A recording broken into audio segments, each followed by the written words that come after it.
everyone, welcome to Rotor Talk Live, Season 8, Episode 7, DJI Mini 5 Pro Rumors. Hope everyone is doing well. You guys jumped in that chat already tonight. Let's see who all we got here. Captain Joe America, Drone Shots, Jody, Akarasha, Waypoint New England, Johnny Oki, Old Part with an Osmo Pocket 3 and drones from the UK. Welcome. Wow, that's great. Good to see you tonight. Art's here. Welcome, Art. Good to see you. FTFO Media.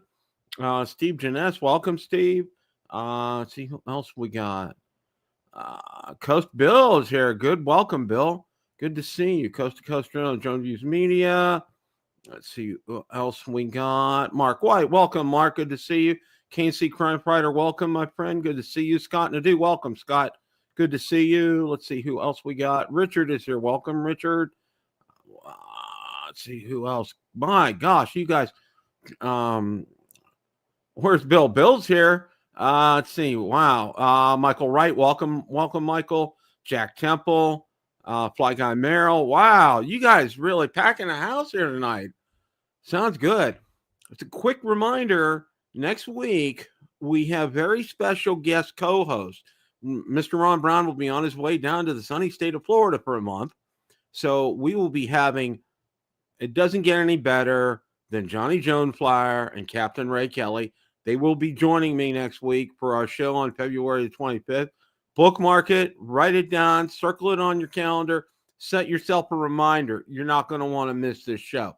It is going to be fantastic. Whenever you have Johnny and Ray on, muy bueno. We're going to do really, really, really good. We're going to have a great time next week. And safe travels for Ron and Susan on their way down to Florida. And it's going to be a vacation for them. They're going to be in Florida for a whole month before the drone meetup. So, and I think they're gonna be pretty close to Jensen Beach. I'm not sure exactly where, but place I stayed at before, and they really liked it. And they're wishing them safe travels. Ron's going to join me here in a little bit, of course. Dr. Ted, welcome, Dr. Ted. Got a lot to talk about tonight. I'm going to talk about the Potensic Atom too. That's causing some news. So we're gonna discuss that. DJI's had released a gimbal. They got another one coming up, and got just all kind of stuff regarding that. So, and we're here. Oh my gosh, it's now February 18th. Okay, 10 days left to this month, and March is here, and then another month, and then we're at the South Florida Drone Meetup, and it's just like, Valerie's like, is it drone meetup time yet? Can we go? I'm like, wow, yeah. I can't tell you how much she really had a great time last year. So we're really looking forward to this year. Looking forward to seeing all of you, meeting all of you, spending some time talking to you. And I've said this before, I go to the South Florida Drone Meetup, not to fly, but to meet and talk to everybody, okay? I bring a drone with me just for grins and giggles, but the main purpose, of course, is to get there and to talk to people and enjoy that. So I'm really looking forward to that.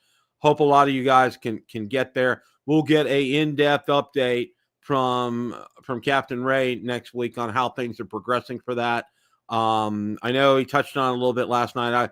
I peeked in on Drone Nation last night. Of course, guys, I get up at 0 dark 30 for work every day. It's insane time I got to get up. So anyway, all that being said, all right. Josh, welcome, Josh. Good to see you. Okay. Let's see here. Okay.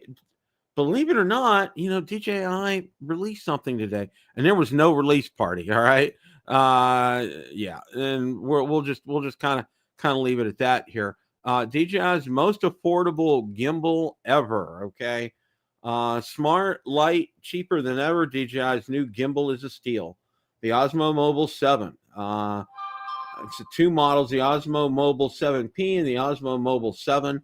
With the Mobile 7P, the premium model, introduces an exciting multifunctional module that adds gesture controls, built-in light control, and a microphone receiver for even more hands-free shooting possibilities. The Osmo Mobile 7 starts at just $89, making it the most affordable DJI gimbal ever, $50 cheaper than the Osmo Mobile 6, which retails at $139. Let's break down what's the OM7 series game changer. System is also is ActiveTrack 7.0, the company's most advanced subject tracking technology yet. Using updated AI algorithms, this feature allows the gimbal to lock onto subjects with pinpoint accuracy, even in busy or fast-moving environments. The system is so intelligent it can detect multiple subjects in a frame, allow users to switch between them effortlessly, maintain tracking even when a subject leaves and re-enters the frame, predict motion patterns, ensuring smooth tracking even if someone moves erratically. For vloggers, content creators, and anyone who films dynamic footage, ActiveTrack 7.0 removes the hassle of constant refocusing, letting users concentrate on their storytelling. Meanwhile, key standout in the OM7P is a multifunctional module, which enables gesture-based controls that revolutionize solo filming. Whether you're filming yourself or capturing content on the go, these simple hand gestures allow for complete control without touching your phone or gimbal. You guys remember how well the hand gestures worked on the Spark, okay? Here's how it works. Raise your palm to start or stop tracking. Flash a V sign to take a photo to begin stop recording. Use a double L gesture with both hands to adjust framing. Wow, okay, interesting. Other essential tools the multifunctional module brings: integrated light control, microphone receiver, USB-C power delivery.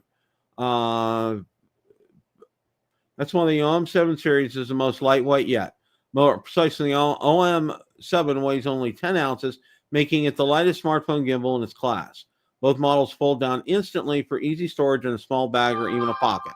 And the built-in tripod makes it easy to set up a stable shot anywhere. Osmo Mobile 7 starts at just $89, a full $70 cheaper than the Osmo Mobile 6 launch price of $159. Osmo Mobile 7P, which introduces a multifunctional module, is priced at $149, marginally higher than the OM6 current retail price of $139. The multifunctional module is also available as a separate add-on for Osmo Mobile 7 users, allowing them to upgrade later. All in all, affordable entry prices is the best time ever to invest in a DJI gimbal, okay? I want to share a little bit of my thoughts about DJI gimbals, okay? For me, when I think I bought the one, and I think I had the two, and my big thing with that, it was number one, you had to take the phone case off back then. There was no questions asked. Now I know now it does take some phone cases.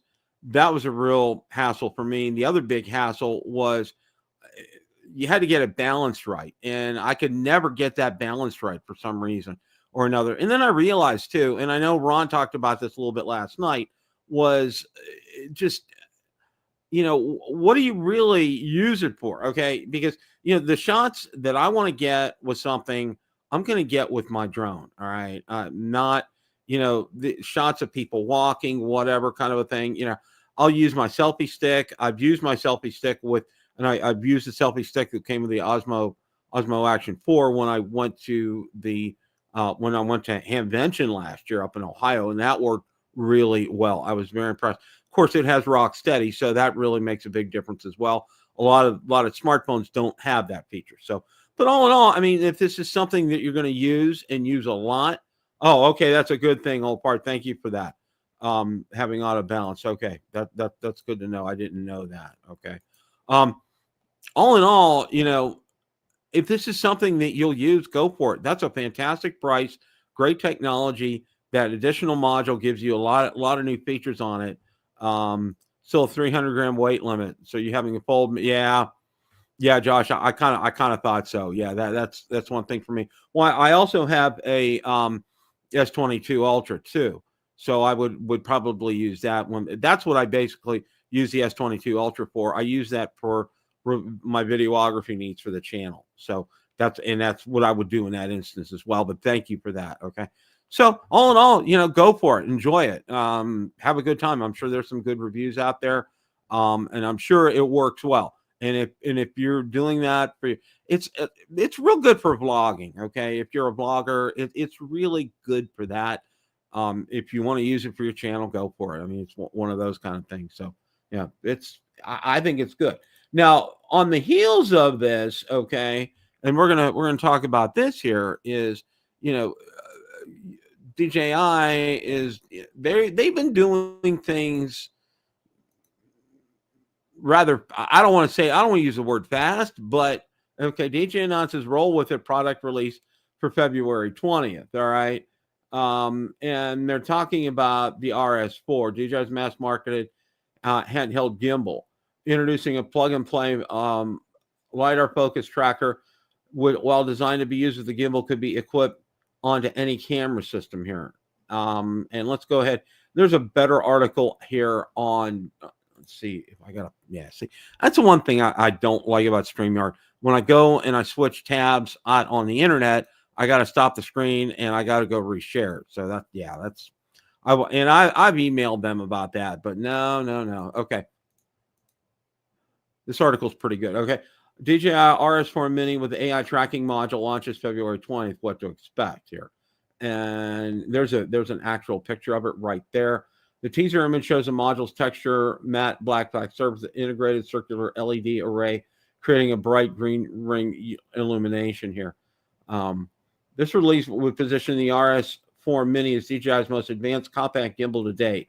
The roll with a tagline, combined with a circular design element, latest and the leaked tracking module image, suggests DJI is focusing heavily on advanced motion tracking capabilities. This would directly challenge competitors like Zhiyun's Crane series, which has recently introduced similar tracking features. And I think Ron actually reviewed one of those as well. And there's a close-up of this here. The full specification features will be revealed February 20th announcement, but based on the teaser, leaked images, DJI seems poised to set a new standard in gimbal tracking technology. Okay, it's coming out. There he is.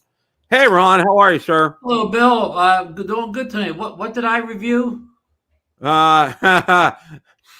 We just talked about the Osmo Mobile 7 and 7P, and now we're talking about the RS Mini 4. Oh, the Mini 4. Yeah, I've reviewed the phone gimbals, but I've never reviewed one of the camera gimbals. I've always used Zhiyun or somebody else's camera gimbals. Right. Yeah, and I was just gonna say that you've used those before. I remember you saying that. So yeah, boy, but yeah, it looks to be pretty. I said, but they never tell you these things is when they're heavy to hold, the ones that holding the full size camera, they're not like using the phone gimbals. Yeah. It's a lot different, and I think that's one thing that people don't realize how different they are between the two. And and the thing is this, okay? How often I haven't used, and I still have it. I have a Sony that I bought, I think back in 2009, 2010, which was state of the art back in the day. And right now people would laugh at it because it doesn't even, it's so far behind. It's not funny, but back in the day, it took great pictures. I mean, it was for its time, it did a great job. But how many of us realistically speaking use a real camera now? I mean, there's not a lot of us do anymore. Right. Because, the portable cameras could take pictures, video, and do everything. I mean, if you're really into photography, you'll never get the same look from a phone or a handheld camera with a real camera. But you're right. It's not much reason to use a real camera as much as it was in 2009. Yeah. So, and I think that's one thing people need to realize is, there is a difference between the two, and there obviously there's a market for it because, professional photographers, and I'll give you a great example. Our good friend, Original Dobo, he uses that all the time on his shoots for real estate, and he does a lot of interior shots and things like that. So the real secret sauce with the real cameras is you can change the lenses, or like things like the phone, you're stuck with whatever lenses are, that the phone has or whatever. You don't have he may need a really wide angle to see like bathrooms and small rooms, laundry rooms, or whatever, where you may not get that with a normal lens. Right. So, and there's obviously a market for it because DJI is tapping into it, and they're putting something with unique features out there, which I think is a good thing. I think it's good, and we'll kind of see how that pans out. Now, and we expect that Thursday morning, right? Right. That's on the 20th, which is Thursday morning. So And do we know a price point on that yet, or no, they haven't set a price point on that yet, and it's going to be interesting to see how that pans out. Because I don't think it's going to cost. I don't think it's going to be very expensive, but I don't yeah, know because yeah, because yeah, unlike the drones, this DJI, that's a market where there's several other people make camera gimbals. They've been doing it longer than DJI, so it's not like a wide open space. exactly, exactly. Now I found this article out here today. Baltimore man faces prison for flying drone over NFL stadium, and it was over the NFL wildcard game. Was that the Steelers game, right? The Rave. It was I'm trying to see which game it said. It was the wild card game against I the was Ravens. watching that game, Bill. I Yeah, I think it was. People said, "Oh, they stopped the game for a drone." Yeah, I remember. You're right. Okay. Despite these well-known rules, Suarez allegedly flew his DJI drone roughly 400 feet over the stadium while thousands of fans were watching the game. He even snapped 7 photos from above, an act that caught the attention of both NFL security and federal law enforcement. When questioned, Suarez claimed he had purchased the drone for recreation and work, but there was one big problem. The drone was unregistered. Suarez did not have a remote pilot certificate. He knowingly violated a TFR in place for the game. Because of these violations, Suarez has been slapped with serious federal charges, including operating an unrestricted drone and violating national defense airspace. If convicted, he could spend up to 3 years in federal prison. Government officials aren't playing around when it comes to drones in restricted airspace. Very serious about temporary flight restrictions. You'll be charged and held accountable for any incursion into restricted airspace, including around sports and entertainment venues such as the Super Bowl. Okay, and it gets into that here, and I think probably what's going to happen to him, I think he'll probably get a hefty fine and probably have to do some community service, but they want to send a clear message here too, Ron, about this, because this is something that you shouldn't be able to do. On the kind of the mode of DJI getting rid of the geozones a while back, do you think we'll ever see a day where the drones will have like a built-in version of Air Aware or whatever, and they'll just know it's they'll just know there's a temporary flight restrictions and it won't take off? Now I could live with that, right? If my drone would not take off for the temporary flight restriction, I wouldn't complain about that one. I agree with you 100%, Ron. I think that would be absolutely fantastic. Absolutely fantastic. That would really make a lot of sense, because if you do something like that, then there's no issue. That won't happen. You won't I forget the gentleman's name here, but yeah, the gentleman's name here, he wouldn't have any of his charges against him. Yeah, because he wouldn't have been able to take off, and if he wouldn't have been able to take off, it would have been a moot point. And the gentleman in California that crashed into the that Canadian plane that drops water, whatever you call that, he wouldn't be in trouble either, because again, his drone wouldn't have taken off during a temporary flight restriction. Yeah, exactly. It would. And for people who don't know, the temporary flight restriction is a whole different ballgame than restricted airspace. In restricted airspace, you can apply for lack approval, and in most cases, you'll get that approval if you approve far enough ahead of time, and you don't want to, say you want to stay under 200 feet or whatever the situation may be. But there's no approval in a temporary flight restriction bill. Right. I mean, that happens. There's nothing you can do about it. TFR is a TFR. It's in place. It's a lock. You can't do it. And like you said, if they built that into the software for the drone, then there won't be an issue with that. And that may be much more useful than the old geozoning. Oh my gosh, yeah, that would be absolutely fantastic. That combined with LAANC approval, okay, it kind of makes it foolproof. It really does. Yeah. To do that, so that would even be nice too. That inside the drone software, you could apply for the LANC approval right in the Fly app, Bill. Yes, you could. That would be really great. You really could, and that would be fantastic. I hope DJI's listening to this show. They could take some notes on our stuff, Bill.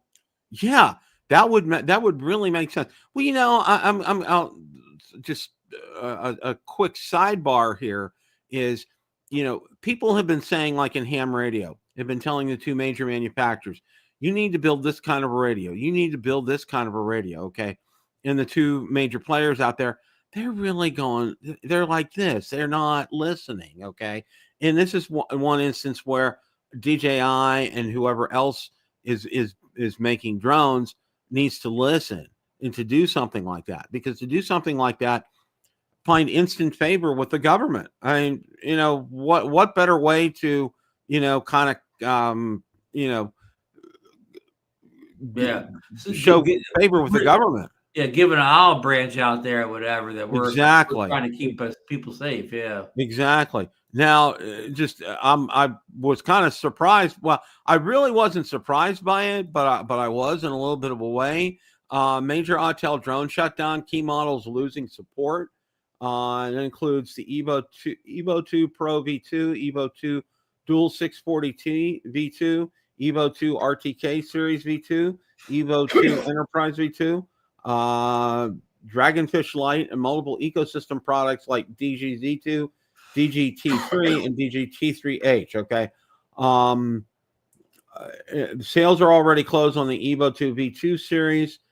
Service ends October 31st, 2025. Wow, that's pretty quick here. Okay. Dragonfish Lite, DJI Z2, DJI T3, DJI T3H. Sales already ceased. Service ends December 20th, 2026. So that goes a while. You still have some time to use these drones and get them serviced. Bad news is once support ends, any issues or repairs will be completely on you. Have questions, reach out to Autel. And Autel's done this before too, Ron. This isn't the first time they've kind of left users in the lurch as far as that's pulled the plug a little early, huh, Bill? Yeah, that's a little early. I mean, like if you looked at it, I think DJI, it was years. I think they said like the Phantom 4 or something now is that their support's going to expire, I think this year or something, or it may have already. I'm not sure. But look how long that's been going. These haven't been out that long. Okay. Especially some of these are enterprise drones. Typically, enterprise drones get longer support than consumer drones, right, Bill? Yeah. And, to think too, a lot of these enterprise drones are being used by first responders, police, fire, EMS, and they're dependent on them. And they're going to leave them in a lurch here. Like, what do we do? Where do we go? Okay. Especially fire departments that had to sell off all their DJI drones and replace them with Autels. Now they're left, what do you call, they're left in a lurch. Yeah, that's really they're putting themselves in between a rock and a hard spot here, and it's really they have to make a decision. Do they go out? They might have to go out and buy another drone. I mean, yeah. Where do you find support for Autel? I mean, I know there's shops like DroneWorks and some other ones here that will work and service on them. But I mean, to find somebody that's reliable and that can do it. And the other thing too is this. Okay, you may find a good service center, but things like parts will run out. All right, and not only parts but batteries. And that can be a real problem and a real hassle when you get to that point. Right. So, but I'm not an expert on the Autels, but I believe with that Autel Evo 2 Pro, I believe the 1, 2, and 3s all use the same battery. So the 3s still, the 3 is not discontinued. I think it's the same battery, so you may be able to avoid the battery issue with the Evo 2 Pro series. That's true. And and I would say this, if you're an owner of one of these, if you're a Part 107 and an owner of one of these, you have options. And I think if you want to keep them, one of the things that I would do is I'd get out there and buy as many batteries as you can, because that's the one resource that, I mean, you can always buy aftermarket props and some other things. And you can, if you're crafty enough, you could probably use a 3D printer to help you out to get some parts.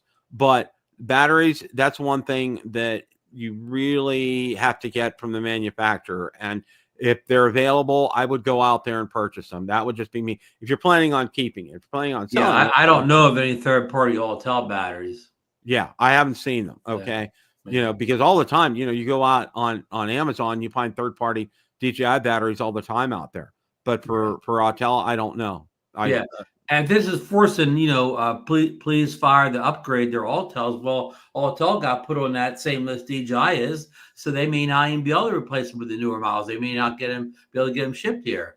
Exactly. So you don't know. Again, Autel is maybe forcing, and maybe that's part of the reason Autel's making this move to begin with, is the timing of everything that's going on with the federal government and the ban and all that. They're just wanting to end it now, or end it a lot sooner than the actual expiration, if it actually happens. So stay tuned. We'll find out what's going on here. I don't know if you knew this, but I was actually this was very cool, and I came across this today when I was setting things up. The Osmo Action 5 has dropped to its lowest price ever out on Amazon. The Osmo Action 5 Pro Essential Combo is $339. And don't be fooled by that. The Essential Combo is not the one with the extra batteries. The Essential Right. Combo is the one battery. Right. Yeah. The one with the Adventure Combo is the one with the extra batteries, and I think it's $459. But it also includes that that battery charging case. Right. Comes with it as well. That also comes with a selfie stick, and also comes with the extra batteries. So it's worth the extra $120. That's for sure. But it is out. Yeah. But it is out and available out on Amazon. I did see that today. So if that's something you're interested in, go for it. I finally sold my Action 4, so I'm going to be getting my Action 5 now when payday hits. But I was real pleased to be able to sell it. I had to go out to eBay. I had it listed on Marketplace for a while. I put it out on all my groups, but it finally sold on eBay, which it took its good old time. But I found something interesting. Okay? Yeah, and I saw mine within just a couple of days. You just never know. Hey, Dr. B in the chat's remind you. He said the 6 will be here soon, according to the rumors. More than likely, he's probably right. I don't doubt that. Listen to this, okay? I didn't realize I didn't do any activity on eBay last year, okay, in 2024. So I go out and I sell this year, all right? I get an email from eBay that my funds are on hold until the buyer receives the item, which it'll be on Friday. But I was like, and I called them. I'm like, what's going on here? I've been with eBay since 2007, and they said, well, I understand that, but even if you're a million dollar seller, if you take a year off, we need for you to reestablish yourself. And I mean, I'm like, reestablish myself? I mean, it doesn't make any sense. So hopefully when the buyer's getting it on this Friday, they'll release the funds to me. But I just found that to be really odd. Well, I didn't that's know not that uncommon in practice. Facebook Marketplace, if you sell something, somebody buys it, and it needs shipping, that money's not released to you until the package is, scanned at that person's house. And I think that's the same way that that other app where you sell stuff works. So that's not uncommon in today's world that you don't get the money released until the item is scanned in at the address it's going to. Well, that's why I really prefer to sell it individually on my own. I mean, eBay takes a horrendous cut anymore. Yeah. Their cut is ridiculous. I charge more money if I have to ship it or whatever, because then I have to also pay the the seller's fee and all that or whatever. So I charge less if somebody's picking it up locally. Yeah. Oh yeah. Well, and what I do is what I've done before now, like when I sell it outside of eBay, I'll send them. PayPal has a way you can send them an invoice, which is fantastic. And it works really well. And the only thing I tell people, your address has to match, okay? You can't give me a different shipping address than what PayPal. I said I will only ship it to the address that's on PayPal, period. So, and that's always worked for me. So I've never had an issue with that before. So this was a real interesting article that I saw here out on Drone DJ today, and it was DJI drones with Para Zero safety tech cleared to fly in European cities. And it's real interesting here. DJI's Matrice 350, Mavic 3T, Mavic 3E have officially met CE Class C5 compliance under European Union Aviation Safety Agency EASA rules.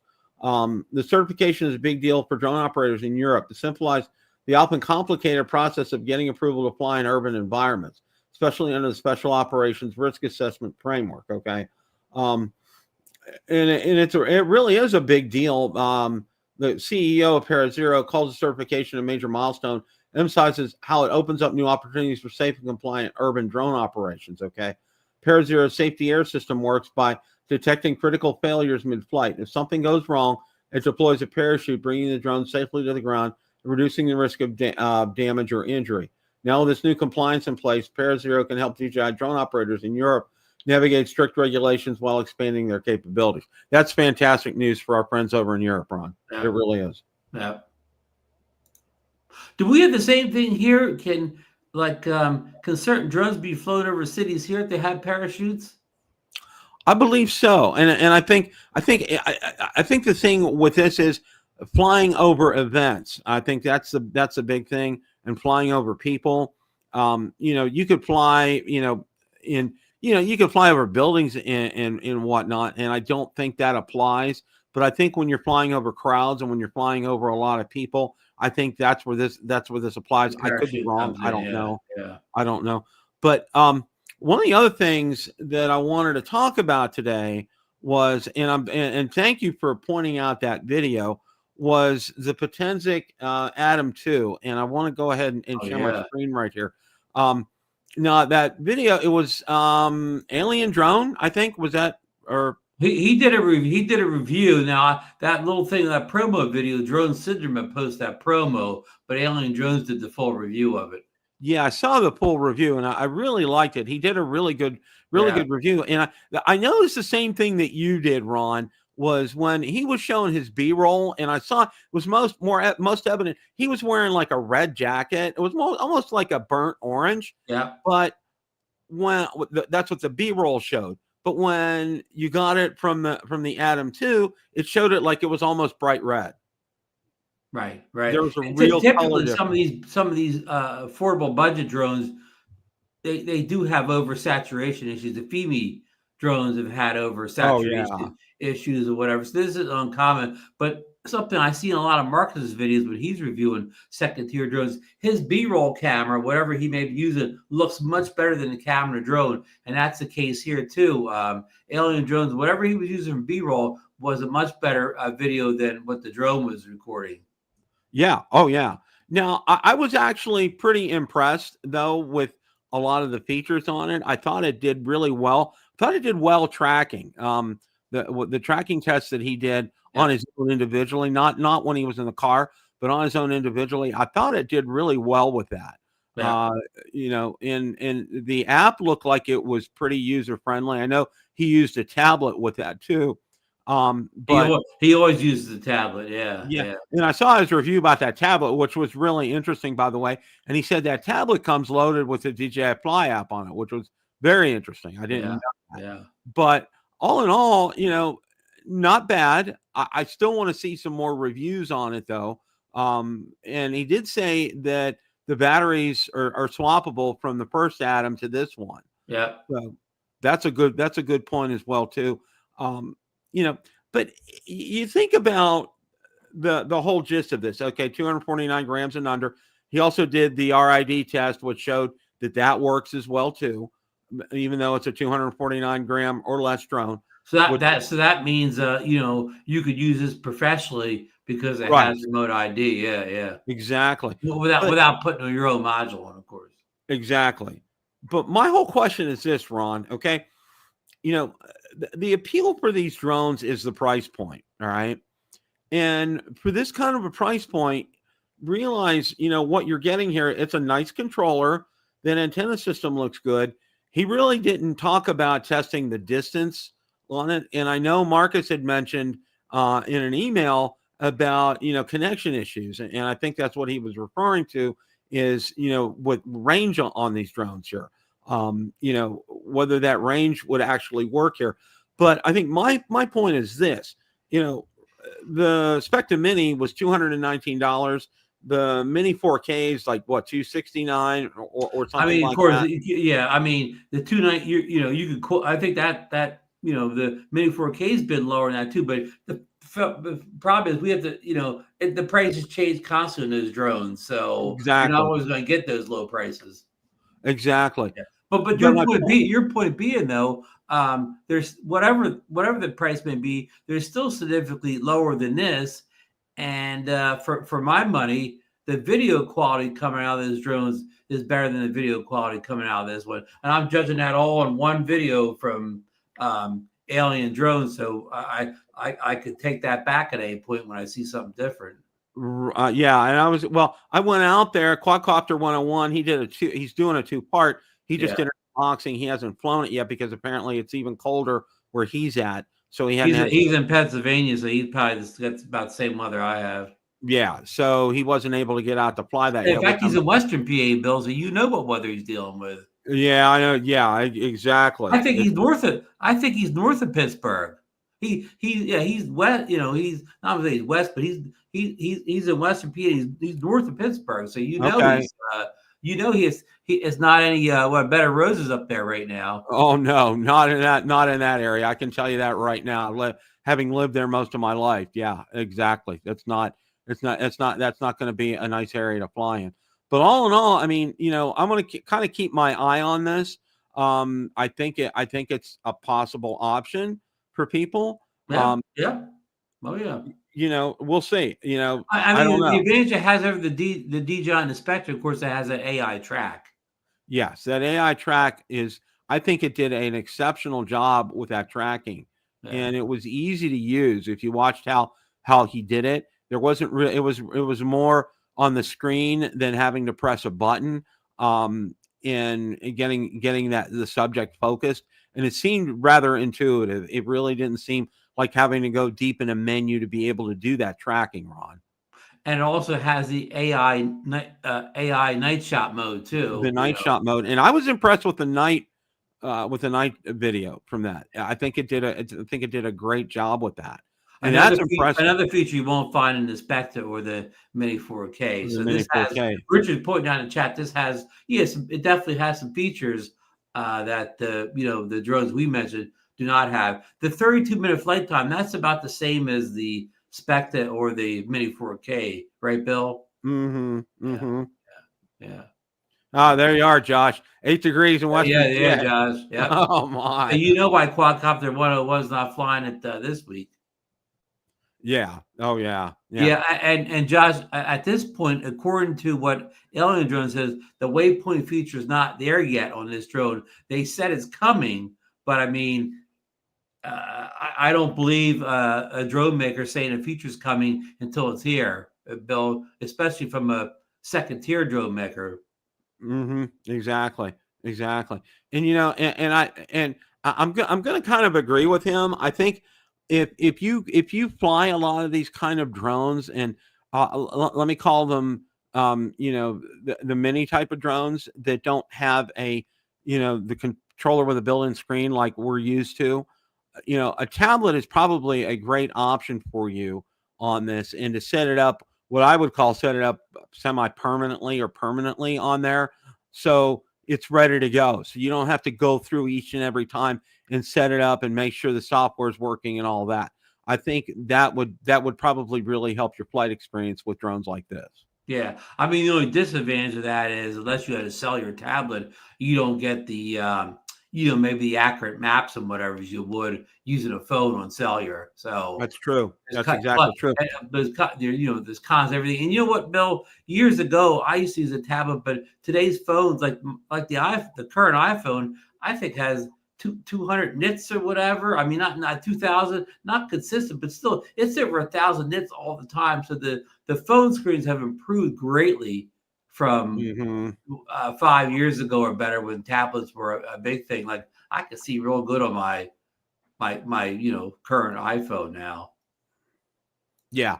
And I was going to say the same thing, especially because when I fly with a phone, I use my S22 Ultra, and it's like that too. Really, it's pretty bright. So I'm not really needing that though. And what's interesting though was he mentioned, well, I looked on his video and I checked that price on that tablet. It's $499. So I mean, Yeah. So that's like you get a $400 tablet to put on a $300 drone. That kind of is like a little bit of a head scratcher, right? yeah, exactly. I mean, put it this way, Bill. If this drone is going to appeal to budget buyers, right? Okay, if you're a budget drone buyer, you're not looking to put a $400 and some tablet on a budget drone. So most people buy this thing are going to be flying with their phones. Yes, it's exactly. That's a great point. He does it. He uses tablet because he does that. I mean, he reviews these drones, the Fimi Minis, the Potenzic Atoms, that kind of thing. He does that a lot. So it's really up his alley. And I did see, and I think I think he may have even mentioned it or I may have come across it in a comment, and what I think maybe it was on a comment on there that the Fimi controller with the built-in screen it may start working with the Mini 3. Yeah, Grill Man said that. Yeah. Grill Man said that. Yeah. So that's exactly what I saw. That, as far as I know, Fimi doesn't have a control with the built-in screen, but but again, I think this is meant for more of a budget-conscious buyer that's not buying tablets or expensive controllers with built-in screens. This is somebody who this is a kid. Now they may outgrow this drone eventually and move up to something like what we're talking about, but again, this is think of who this is aimed at here, and I believe, Bill, that you can get a 3 battery combo with some kind of battery charger for around $450. $450. Atom 2, roughly $450. And the good thing is, Bill, unlike our recent DJI drones, this thing's available to ship. Like it says Friday now, but earlier today I could have got it on Thursday. So it's nice to see that somehow Potenzic has avoided the whole Chinese drone embargo. Yeah, and my other thing is this, and I don't know if you found out anything more about it, but he talked about Potenzic Care, like they have it's like their Care Refresh kind of a thing. Yeah. He touched on it, but he didn't really get into it. So we'll see how it turns out. Remember years ago, Hubsan had a Hubsan Care, and we never heard much about it after that big announcement. Yeah, and there was dead silence after that. But here, this is a little different. So I think this is something to keep your eye on. So stay tuned. I definitely like a product that's sold on Amazon. So people in the U.S. here that we can order this, knowing that we get it and it doesn't work, we can send it right back rather than shady companies like Banggood or whatever. Those companies like that where if it doesn't work, good luck. They don't even offer to take it back. Yeah, exactly. So you're not stuck with it. So, that's one of the things I said, if I was ever going to get a Fimi again, I was going to do through Amazon. That way, if it was a dud, I could just send it back. I wouldn't have any problems, Yeah. I mean, because the funny thing is, even though Fimi's had the turns having problems, if you actually get one that works right out of the box, it usually stays working right. You almost know from almost the first couple flights whether the thing's any good or not. And if it's good, usually it's good. It's good as long as you're flying the thing. Yeah, exactly. I mean, if you don't crash it, it probably stays good until you don't want to fly it anymore. Exactly. So So stay tuned on that. We'll be revisiting that and watching some other highlight videos, and who knows, one may be popping up on my doorstep. I don't know. There you go. It could be there in 2 days, Bill. Yeah, it could be there in 2 days, and pull the trigger, and we'll see. I would, and you get it eventually. I'd love to see you do a side-by-side test with that Spectre Mini. Yes, I think that would, and I'm real tempted here come payday. I think I might pull the trigger. Josh makes a good point here in Alien Drones' video. He pointed out that the GPS was locked in when it was hovering. It wasn't doing a Hubsan drop or wandering around like that toilet bowl wanders around. Yep. It just stayed locked right in there, or whatever. And even when Alien Drones says when he's flying it, the controls even felt good. He said it didn't feel twitch like some of these other drones. Like it was very controllable. Smooth control. He didn't say like DJI, but I'll say more DJI than kind of lose some of those things where they just don't have good steering or good control. Exactly. We're going to cover some of these rumors that came up for the DJI Mini 5 Pro. Now, DJ put an article out there, and I thought this was the better of the two articles, and I kind of wanted to cover this here to go over things because I know a lot of people have talked about it, and the leak comes courtesy of drones 19170668. Okay, and let's see if this actually works, and it does here. Okay, and it comes up. All right, now you can see right here, and I'll see if that'll come up. Okay, yeah. It's so obvious when you look at that right there that that's been photoshopped or edited or something or other. It's not funny. It's just it's not funny here. Jasper Ellen's I think Hey Kessler posted an article first, and Jasper called him out and said that's a Photoshop fake. Yeah, and I was and that happened right away. The reason I say this is sketchy leak is that some parts of the photos don't seem to look original. For example, the 5 looks darker and has a unique outer glow. And this could just be marketing graphics to make the 5 pop more, but it's also larger and darker on the drone. However, critiquing leaked images is never a foolproof matter of judging authenticity. Every image that is leaked from DJI usually is low quality and has something that looks off. What gives this leak boost in authenticity is a match with an earlier leak by Acetalab, the mention of LiDAR sensors. So far, we've only seen leaked images of the front of the Mini 5 Pro, which show the LiDAR sensor facing forward, but there could be some on the back. This will improve obstacle avoidance even more with the limited sensors it already has. The Mini 3 Pro is notorious for poor obstacle avoidance performance. It was there, and it would be fine if something was directly in front of you or behind you, but mostly blind to anything beside it. The Mini 4 Pro improved this with a larger and wider optical sensors. The addition of LiDAR in the Mini 5 Pro will take this a step further here. Now, I talked about 15-minute battery life. The expected increase will begin battery performance. Since the redesign and introduction of the Plus batteries of the Mini 3 Pro, Mini Series has been a leader in flight time. Mini 4 Pro advertises a 45-minute flight time with its Intelligent Flight Battery Plus. The drone's leak shares the possibility of breaking the 50-minute mark right there. This will likely be with a Plus battery, which also pushes the drone rate past 249 grams. Okay, without the Plus battery, the Mini 4 Pro gets 35 minutes of flight time. 1-inch camera sensor. The Air 2S was widely loved and still loved for its unique 1-inch camera sensor.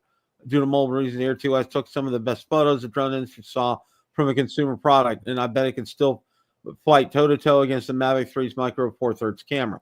So I'm excited for the possibility of a 1-inch camera returning in the DJI drone lineup with the Mini 5 Pro. Although it does seem a little far-fetched, they could fit one in such a small payload. DJI is good at what they do here. It's important to note that a 1-inch sensor is not actually 1 inch in size.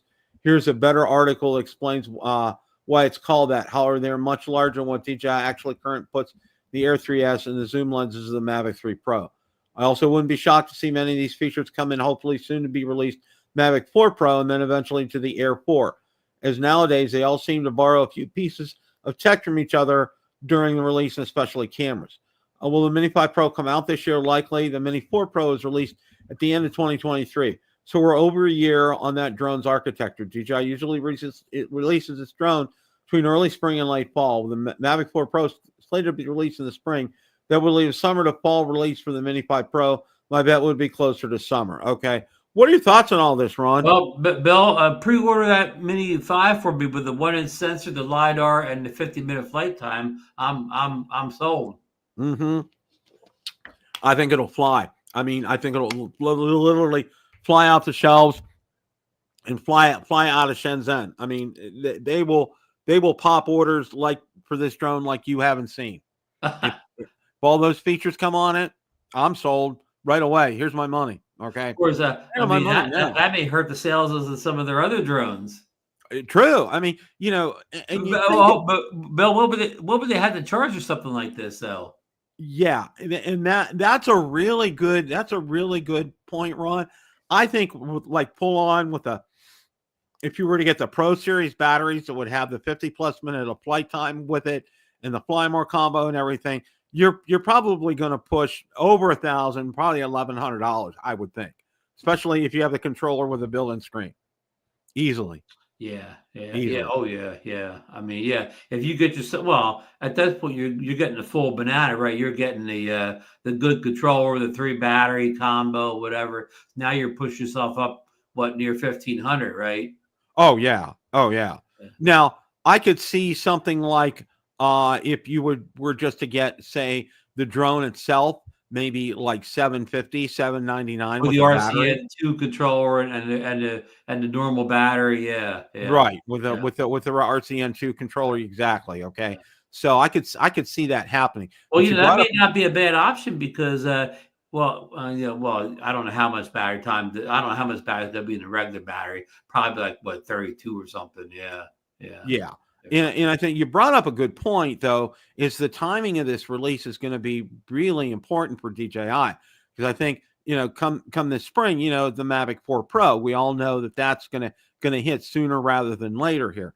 And I think you'll probably see a midsummer release on something like this. There's talk about the Mavic 4 Pro next month in March. So I would say maybe a June, July kind of time frame for a Mini 5 Pro. And like the article pointed out, it's been pretty long in the tooth for the Mavic, for the Mini 4 Pro. I mean, it's been out well over a year now. Okay, Yeah. and it's I mean, like Jasper a couple, month or two ago was predicting more of a late summer, early fall release for the Mini 5 Pro. he's probably right. I mean, I'm combining what he says with the article on everything there.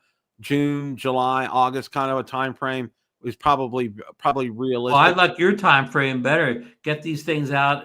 Don't let them come out when summer is almost over and the good weather's ending. Get them out. Get them out when the good weather's just starting. And and I think DJI has gotten better at that, Ron. I think they've kind of learned their lesson on when, especially based on the market that they sell a lot of these drones in. I know we're not the number one, but we're not far behind being a number one market for them. I would think that they would kind of gear it, and especially too, you look at other countries, like over in the European Union, of the UK, Germany, France, that whole area over there. They have winter too, and they have summer. And Yeah. Well, even Shenzhen, China, they're not tropical. They probably have kind of the same weather we do in the Northeast. So, even the highly populated places in China have winter. exactly. And I think they probably are starting to learn, combining, when they want to release these things based on a number of factors, but also including the time of the year, the seasons, and when you're available to go out and fly these drones. I mean, it makes a big difference for people to be able to get out there and enjoy these.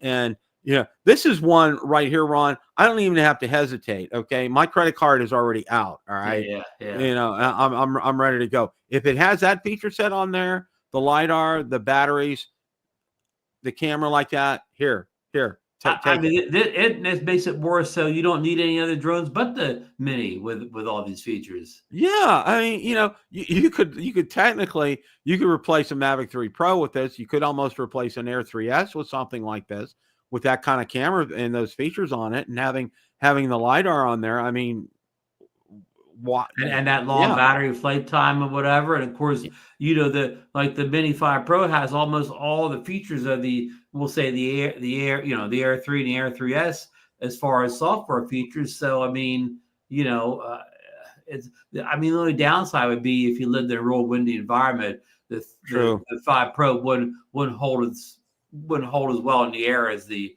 Air series or the Mavic series. True. And if you wanted to fly at, say, this time of year, especially like where you live, Yeah. it's not going to be real conducive to that. Right. Right. You're going to need to have a less windy environment. I mean, it can handle wind pretty well. I think, for example, it would handle wind better than a Mini 4K or a Spectrum Mini could. Okay. Because their airframe's a lot lighter. Their motor's a lot less powerful. Right. Right. Okay. Oh, the Mini 4 Pro is the best Mini ever in the wind. No doubt about that. Yeah. I could vouch for that as well. Hey, too. did you see Josh's comment about 4 comments back? He said if the Mini had 2 cameras, he'd be sold. I mean, Bill, I think we're stretching it for the one in sensor. Is there any way they could put a dual camera system on the Mini and keep it under 250 grams? See, That I think they can do it, but I think keeping it under 250, I think that's the problem. What do you think is going to be way more, a 1-inch sensor or a dual camera setup? Which one's going to be heavier? Wow. I'm Okay. thinking the dual camera is going to be. I think the dual camera. Yeah, I think that's gonna add more weight because physically you have to have a bigger a bigger case for the gimbal and everything. Okay. So, and that's gonna add to the weight. You won't want that thing being kind of front end heavy with that big old gimbal hanging off of it with 2 cameras, right? Yeah. I mean, I'm with Josh. If they could do it, I'd love it. But what would you rather have, Bill? A 2-camera setup, and neither one of them is 1 inch, or a 1 camera with a 1 inch? I'm thinking the dual. I don't know about you, because I know with like the Mavic 3 Pro and with the Air 3S, having that other camera, that's just golden for me. I mean, and being able to switch on that on the fly. I mean, that's just I can't think of something better for me personally. If I'd see that on there, I'm like, okay, I'm going to go to the money and get cash out and hand it over to you. They should make both of them, and then make you choose which one you want. Yeah. Wouldn't that be a wonderful problem to have? Yeah. That would be an absolutely wonderful problem to have. But, it's going to be coming. It's going to be coming because it's one of these drones that has sold consistently well for DJI. And you mentioned the word mini, and boom. Well, of all my groups that I've started on DJI drones, by far and away, my mini group it's exploded. I have like 30, almost 40,000 people on it because everybody, it's a drone. It's affordable. It's easy to fly. It's easy to take with you. It checks off a lot of the boxes, Ron. Yeah, I mean, on all those things you said are all good, except the low price is the main reason the minis are the most popular. And they did this, the Mini 5 Pro, put a 1-inch sensor, dual camera, and they moved it up in price equivalent to the Air series. It wouldn't be as popular. Yeah, right. I mean, if they did all that, they should just make an SE version with a lesser camera and make it affordable. That's true. They could do something like that with it, and that would make a lot of sense. And I would really like for them to be able to see something like offer maybe a drone only option, not even with a controller. And that way, if you have that controller already, you don't have to go out there and do that to, kind of mix and match kind of a thing. Of course, by the time this thing would come out in the late summer, fall, they'd probably have OcuSync 5, so you'd need to get a new controller anyways. You're probably right, Ron. You are probably right with that. So, we touched on it too when we talked about the Mavic 4 Pro, is that controller, the RC Pro 2 is probably going to come out when the Mavic 4 Pro comes out, which means probably going to have OcuSync 5. So, well, remember the Mavics, they usually had that. Remember, like the last time they come out with this plus, like the Mavic 3 had OcuSync 3 Plus. So you may see a 4 Plus on the Mavic 4 Pro. That's true. That could be true. So that might, I think you're right. I think you're right with that. I think it's kind of like an in between kind of a thing. But I think what a lot of people will be ticked off about, Ron, if they do something like that, is they'll want an RC Pro 2 to work with, to be backwards compatible, and it's not. It's going to be a forwards compatible kind of a thing because of the OcuSync. Yeah, you're right, Bill. On day one, that Pro controller is only going to work with one drone, the Mavic 4. Yeah, so that's where we're at. And then you'll have to wait. You'll have to wait for the Mini 5 or the Air 4 or whatever to get that compatibility. Old Fart's going to get the Mavic 4. He's got the dough. Yep. I hear you, Old Fart. I'm with you on that one. I hope you got the extra dough for the tariffs and all that, right, Bill? Yeah. Who knows? But I'm just joking because DJI so far, DJI hasn't raised those tariffs. And when did Trump say that the China tariffs are going to go into effect? He said something just this weekend, right? He gave a date. He did, but I think he rescinded that because I think there's some kind of an agreement that he's trying to get China and Russia to sign about some nuclear disarmament. Wow. And they're kind of talking about that. So he's gonna waive a lot of this tariff talk, which I think was pretty interesting. I did see something about that. So who knows? Bill, I can predict, Bill, these tariffs will go into effect the day before the Mavic 4 comes out. Oh, you know that. Yeah, Okay. yeah. Yeah. Have an extra $150 handy or something like that. Yeah, right. Yeah. So any other thoughts here, Ron, before we wrap things up? No, it's been a good day. We got the new Osmo 7, the 7 Pro, and you talked about before I got on here, like, they have a 7, which a basic one, which is real low price, like what, $79, $80, and the Pro's like the same price as the OM6 was when it first came out. So it looks like if you get the regular 7, it's probably no better than having the 6 now. But so the Pro be one to get, and the Pro is still about $20 cheaper than Insta360's phone gimbal they just released last month. So I'll be looking forward to seeing somebody do side-side comparisons. I have the OM6. I'm not really looking to upgrade now, but I'll think about it down the road. And the Atom, I mean, I really, I don't, I'm going to buy anything this time of year because it's too windy. The weather's not good to fly anyways. Maybe I'll think about it at some point in the spring, if it keeps getting, if the reviews stay good on it. So I want to see Quadcopter 101's video on it, and I know Alien Drones is going to do some more. He said he's going to do a lot more videos on it too. I want to take a look at some more videos on it, but I'm really intrigued with that AI tracking and the AI night tracking on that. I was impressed with how well that worked. Yeah. So, we're going to kind of keep an eye on that. I think for me, that's one of the things. Yeah, I think that, most of these new camera, new drone, the thing that you have to get right is, you have to have good low light now. You can't release anything that doesn't do good low light anymore, right? Because that's the first thing people complain about. But the second thing is they complain about no 60 frames per second. So if I watched Alien Drones videos correctly, it had 4K 30. You had to go all the way down to 1080p to get to 60 frames. So they kind of dropped the ball in the 60 frames thing. I know the Spectre and the Mini 4K do not have 60 either in 4K, but they're already a year old or whatever. Right.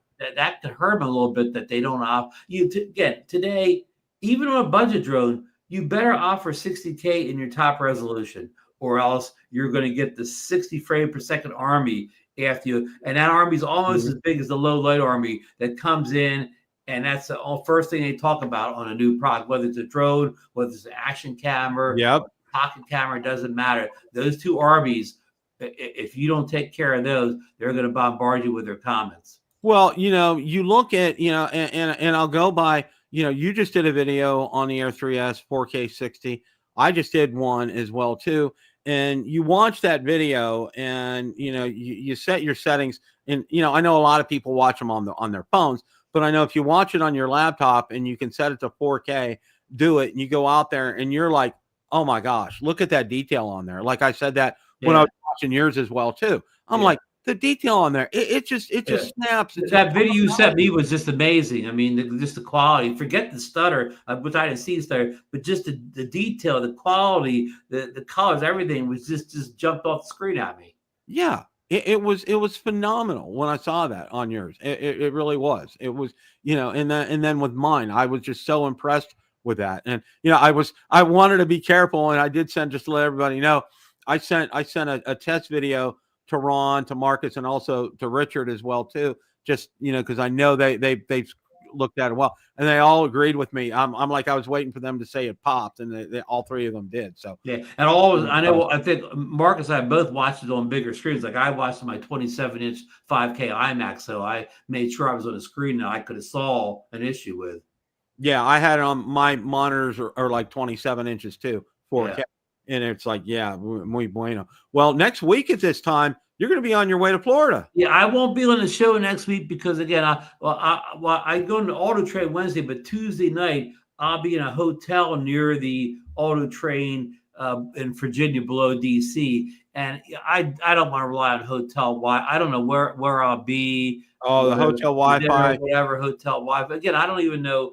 I may be eating dinner, on a travel day. That's never where they're going to be at a time. So I'll see you in about 2 weeks when I'm in sunny Jupiter, Florida. All right, that's going to be you and Susan are going to enjoy. The weather's been like 70s, low to mid 70s, just low humidity. It's just the perfect time of year in Florida. It's just and the weather hasn't been good here for a long time. So I mean, winter ends for me next Wednesday when I get in the auto train, because by the time I get back here after the meetup in April, winter will be gone. Winter will be gone. Yeah, that's a great. That's you and Susan did it. The timing was perfect for this. Just absolutely perfect for that. Well, you know, I have an auto train story. My mom had to have like some emergency medical procedure done. She was fine, but the doctor said we had to do something like right away. But we were all set to go down auto train down to Disney, and we had to cancel it at the last minute. I was so bummed because I didn't get down to Disney until I was an adult. And it was before my youngest son was born, who's now 38. Okay. Yeah, it was before I'm sorry. He's 33. It was before he was born. So that was the first time I was at Disney was about 33 years ago. So I didn't get a chance to do the auto train, but everybody said the auto train's fantastic. Well, we watched a lot of videos on it. Well, I'll let you know if it's good or bad in 2 weeks. Well, you know, one of the things that frustrated me. Now we took a train. Okay, my train story is this. My mom was when we moved her down to Florida, Valerie said because of her balance issues, we said, we're going to take the train down. And I go, oh, okay. She rode on the train a lot during the 40s and 50s. So she was a trooper, Ron. She loved it. Okay. Now the trip from Pittsburgh to Philadelphia, it was scenic, beautiful during the day. You couldn't ask for better. All right. Yeah. Now we get into the train station in Philadelphia. Okay. Now I'm going to say this. All right.